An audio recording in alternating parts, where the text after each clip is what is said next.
tak spesialke anak wedok sing suwe ora ketemu didur Niken Salindri. Sebabe apa? Mergo nuwun sewu yo ora usah dadak tutup-tutupan gengsi-gengsinan ego-egonan. Apa? Aku yo lagek bengi iki ing atase ditanggap karo piyayi. Ket sore mau urung petuk karo sing di omah nembe ning panggung iki mau aku lagi tepung lawan panjenengane Bapak Suhadi saha Ibu Atik Rosliani SPD. Dadi sadurunge ora tepung, ora kenal tur dasare ketemu yo laget penyerahan wayang iki mau. Pancen bener to, Nok. Dadi awake dhewe bengi iki pin asline melu manajemene anak wedok Niken Salindri. Oh, ngono ya.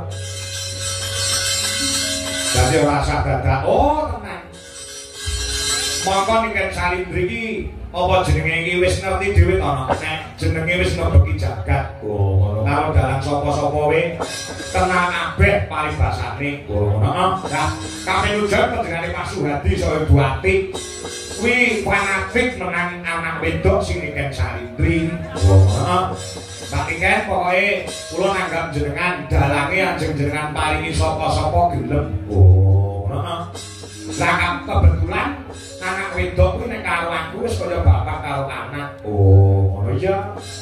Kekasan aku dibel karo ibune Niken. Oh, Mbak Wiwin, heeh. Pak, apa saged tanggal 12 Juni wayangan wonten ing Laladan Babatan Kecamatan Mangkur Kabupaten Ngawi. Kuwi saged Mbak iki sing kosong. Oh, heeh. Pinten Pak? Dadi aku ki nyanyangan regoe karo Pak ora karo Pak Suhadi lho. Oh, heeh. Ya karo mboke Niken kuwi. Oh ya. Apa to, Pak? Mriku entene pinten? Oh ya. Nyatane alhamdulillah no bengi iki iso kasunggadan iso nglakon. Oh, awake dhewe ndereke anak wedok. Oh, mongko pemarep golek dalang sing nom-nom, sing cakrak-cakrak, sing ganteng-ganteng ya akeh. Apa kok golek dalang kok wis tuwek. Oh, ngono. Ya berkote ana hubungane bapak karo anak kuwi mau mergo Niken Salindri iki kecilik biyen ket SD wis kulino sepanggung lawan awake dhewe. Lah iya matur nuwun. Anak wedok matur nuwun dari Pak Suhadi ya so Ibu Atik Rosliani. Oh, heeh, asma kita ya Joko Pak Suhadi. Heeh. Ngono ya yo. Heeh.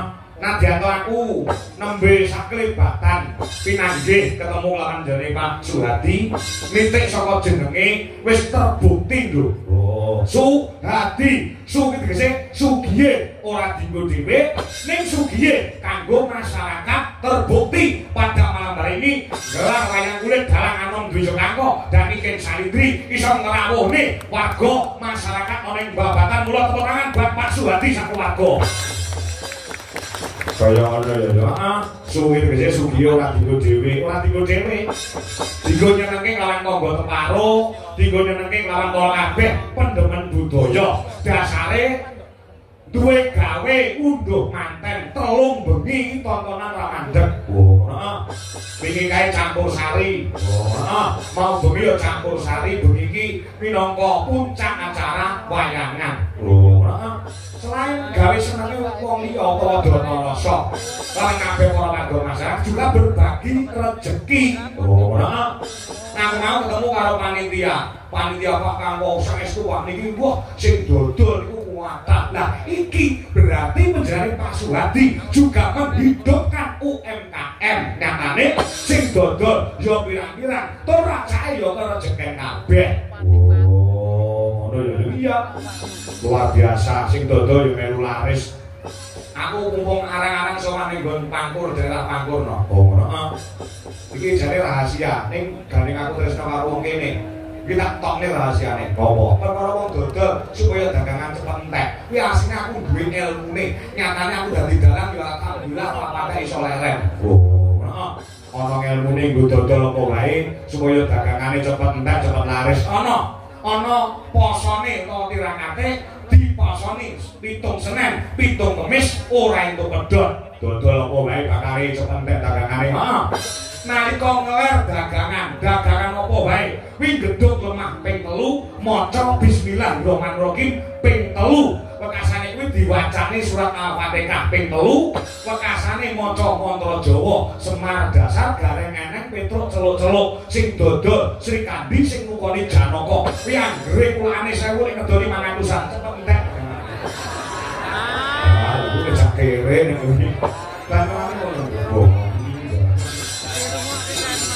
Perkara rezeki nek sing ngatur wis enek sing mata. Heeh. Ora beda penjane Pak Suhadi. Dulu juga pernah panjenengane iki rekoso no. Oh, pernah rekoso. Iya. Nek ora kleru tahun 2018 2019. Oh, ngono iya. Panjenengane yo pernah rekoso. Mula gandeng mulai tahun 2021 nganti sayaene diweni rezeki saka Gusti Allah sing turah-turah blawah sing kaya ngene iki ngiras pantes syukuran kangge srana nyenengke wong pirang-pirang dalam rangka ngunduh temanten. Oh, heeh. Kowe kok ngerti panjenengane Pak Suhadi biyen yo tau rekoso. Ngerti. Aku mau sore jagungan karo Pak Marsis mantan lurah Babatan. Aku diceritani beliaunya iki pancen yo piyai sing tanggung jawab, piyai sing cokat cakut terdinas tampil. Ya ora kendho ning kenceng semangate. Wah, ngono ya. Wah, luar biasa ya, luar biasa kena nggih contoh. Ya wayangan kaya ngene tak 200 juta. Oh, ngono iya. Kulo dhewe campur sari, dhewe nane ya campur sari. Ya. Dadi sugihe ora dinggo dhewe, ning sugihe kanggo sono nyenengke wong pirang-pirang. Pedomane Pak Suhadi. Kuwi apik-apike wong kuwi nek uripe bisa piguna tumrap bebrayan agung utawa piguna tumrap wong akeh. Oh, heeh. Rasane tegese kuwi apa? Harapannya ditumpukan kepada Mas Rema Sefri Fatu Rosi. Oh, heeh. Iya, heeh. Harapan kedepannya kuwi ditumpukan kepada Mas Rema minangka dadi putra dari Pak Suhadi saka Ibu Atik terus liyani. Heeh. Ya, di siapa? Di dino iki minangka bukti bahwasannya panjenengane Pak Suhadi Sambuati tresna kawan putrane ditanggapi wayang kang sarta ditanggapi campur sari sing tanpa leren paribasane. Wah, iya. Suhadi iki tegese kuwi. Heeh. Nek Atik iki tegese apa? Atik iki bojone Pak Suhadi. Wis Aki apa, teki apa, iki apa, kaki apa. Aku tegese agamane dicekel karo panjenengane Bu Atik. Nyatane menjadi seorang ibu rumah tangga yang hebat. Putra sing dinikahake iki wis dadi putra sing soleh lan dadi putra sing dadi. Oh, insyaallah bisa mikul dhuwur mendem jero marang asmane wong tuwa kuwi. Heeh. Terus T tegese apa? T taat aturane agama, taat marang aturane Pak Suhadi selaku dadi kepala rumah tangga. Oh, heeh. Iki tegese insyaallah bakal barokah bisa selamat dunyane, selamat akhirate. Amin ya rabbal alamin. Sing kare dhewe K kuwi tegese apa? Kudu komplit. K kuwi tegese keluarga yang diutamakan. Bagaimanapun juga panjenengane yo ngasta dadi pegawai. Nyatane SPD ning keluarga yang diutamakan gula mentah marang putrane Mas Rema Sefri Faturasi kang sato lumadi lawan benjane Pak Suhadi nyatane dadi sugih brewu kaya ngene iki. Oh, Suhadi